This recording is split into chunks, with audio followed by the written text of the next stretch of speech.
Hello everyone, আশা করি প্রত্যেকে ভালো রয়েছো। আমার চ্যানেলে তোমাদের প্রত্যেককে স্বাগত।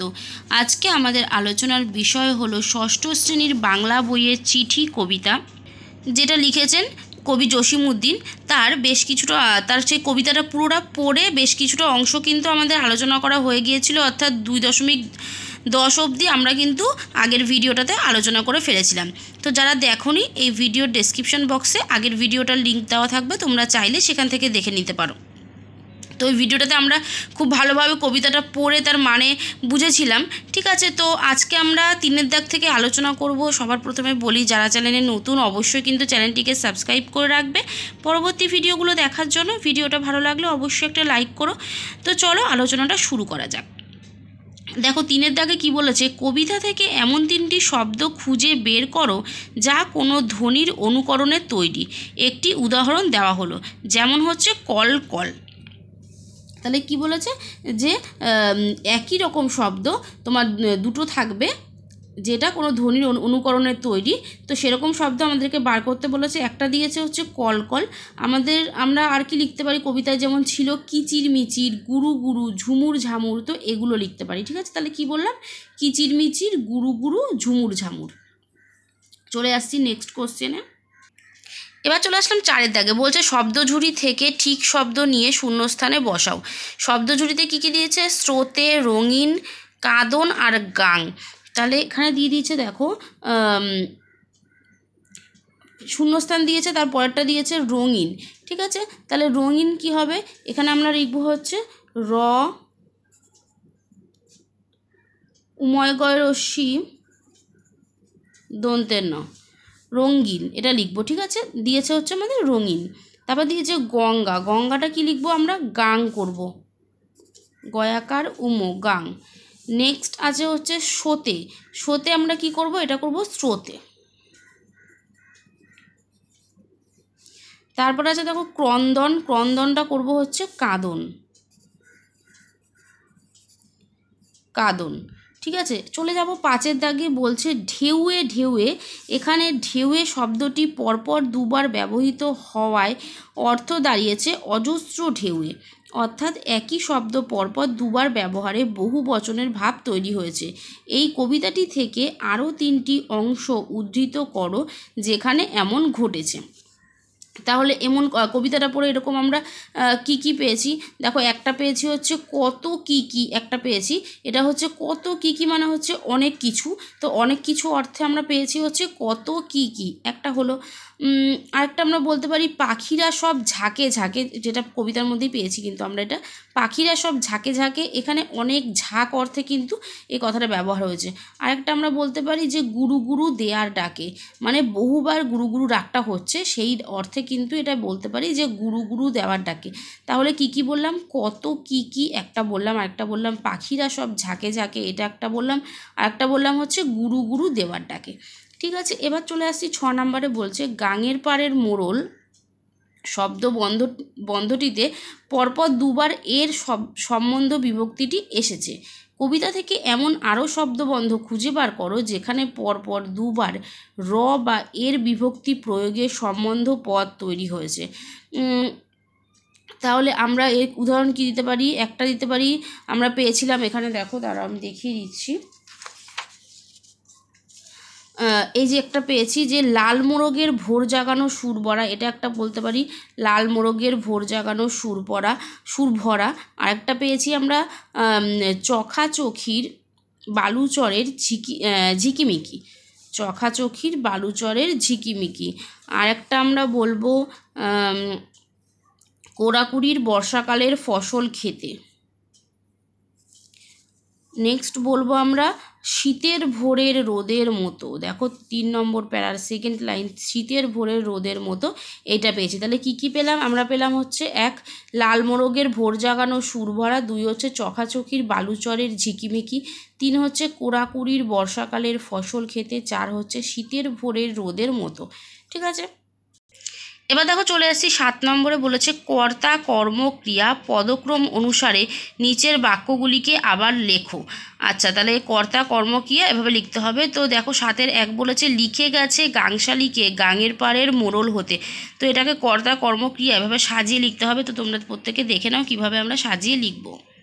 তাহলে দেখো ফার্স্টেরটা কী ছিল, লিখে গেছে গাংশালীকে গাঙের পাড়ের মোড়ল হতে। কর্তা কর্ম ক্রিয়া হিসেবে সাজিয়ে আমরা লিখে পেয়েছি হচ্ছে গাংশালী গাঙের পাড়ের মোড়ল হতে লিখে গেছে। নেক্সট বলেছে ইহার সাথে পেলুম আজি খোকা ভাইয়ের একটা চিঠি। তাহলে এটা সাজিয়ে কী লিখবো, ইহার সাথে আমি খোকা ভাইয়ের একটা চিঠি পেলুম। নেক্সট আছে সবুজ পাতার আসরগুলি নাচছে জল ধারায় মেতে। সাজিয়ে লিখলে কি হবে, সবুজ পাতার আসরগুলি জল ধারায় মেতে নাচছে। নেক্সট হচ্ছে উদাস বাতাস আঁচড়ে বলে কে যেন বা চাইছে কাকে। সাজিয়ে লিখব উদাস বাতাস আঁচড়ে বলে কে যেন বা কাকে চাইছে। নেক্সট হচ্ছে শীতের ভোরের রোদের মতো লেখনখানি লাগছে মিঠি। সাজিয়ে লিখে হবে লেখনখানি শীতের ভোরের রোদের মতো মিঠি লাগছে।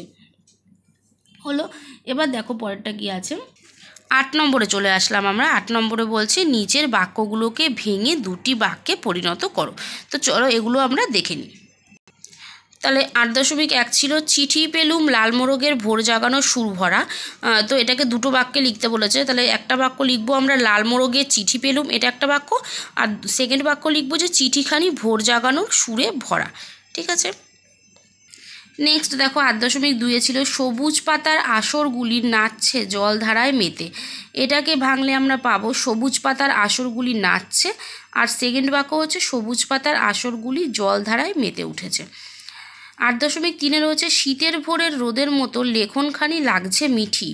ভেঙে লিখলে হবে লেখনখানি শীতের ভোরের রোদের মতো একটা বাক্য। 2 নম্বর বাক্য হচ্ছে এই লেখনখানি মিঠি লাগছে। ওকে। নেক্সট 8.4 বলেছে আকাশ জুড়ে মেঘের কাঁদন গুরু গুরু দেয়ার ডাকে।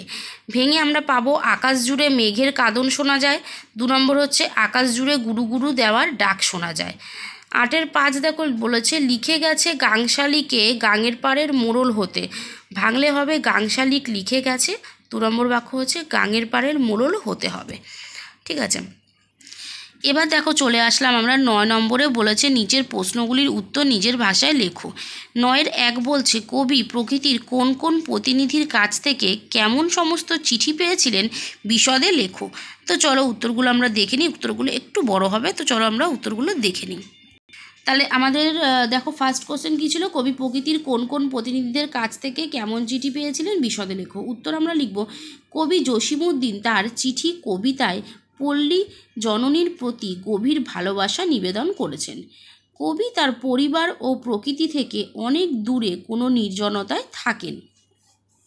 তখন একা থাকার যন্ত্রণা থেকে মুক্তি দিতে কবির কল্পনায় উড়ে এসেছে প্রকৃতির প্রতিনিধিদের পাঠানো চিঠিগুলি। সেই চিঠিগুলি কবিকে দিয়েছে বুক ভরা আনন্দ। লালমোরগ চখাচখি বাবুই গাংশালীকে সেই চিঠিগুলোতে কবি অনুভব করেছেন প্রকৃতির বিচিত্র সৌন্দর্য। লালমোরগের ঘুম ভাঙানিয়া ডাকে কবি জেগে উঠেছেন ভোরে। কবি দেখেছেন লালমোরগের পাখা যেন প্রভাত সূর্যের লাল আভায় রঞ্জিত হয়ে রঙিন হাসিতে কেঁপে উঠেছে। নদীর চিকচিক করা বালুচর থেকে আসা চখাচখির চিঠিতে শুনতে পেয়েছেন ঢেউয়ের ছন্দে লেখা বর্ষারানীর মনের কথা। গাংশালী কবিকে নদীর পাড়ের মোড়ল বা প্রধান হয়ে তাদের সুখ দুঃখের কথা শোনার আমন্ত্রণ জানিয়েছে তার চিঠিতে। শিল্পী পাখি বাবুই পাঠিয়েছে ধান ও তালপাতায় কাজ করা একটা সুন্দর চিঠি। কোড়াকুড়ির চিঠিতে কবির মনে ভেসে উঠেছে বর্ষাধারায় কেঁপে ওঠা সবুজ পাতার ছন্দময় রূপ।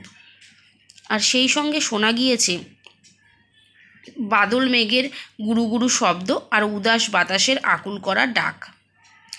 এইভাবে কবিতাটিতে ফুটে উঠেছে প্রকৃতির প্রতিনিধিদের অপূর্ব সব চিঠি।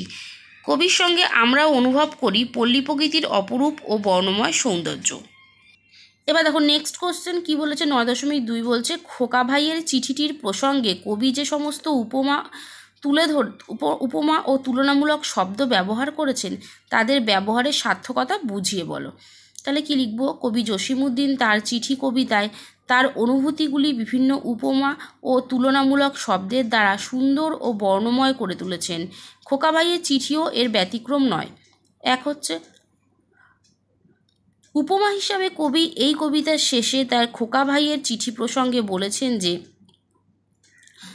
শীতের ভোরের রোদের মতো তার খোকাভাইয়ের চিঠিখানি আনন্দ ও উচ্ছ্বাসময়। অর্থাৎ শীতের রাতে প্রচণ্ড ঠান্ডার পর প্রভাত সূর্যের উত্তাপ যেন আমাদের আমেজ ও আনন্দ দেয়। দীর্ঘদিন পর কবির কাছে আসা খোকাভাইয়ের কাঁপা কাঁপা হাতের লেখা চিঠি পাওয়ার অনুভূতিটাও একই রকম সুখ ও আনন্দদায়ক। এখানে কবি শীতের ও ভোরের রোদকে খোকাবাইয়ের চিঠিতে উপমা হিসাবে ব্যবহার করেছেন। মতো এখানে তুলনাবাচক শব্দ।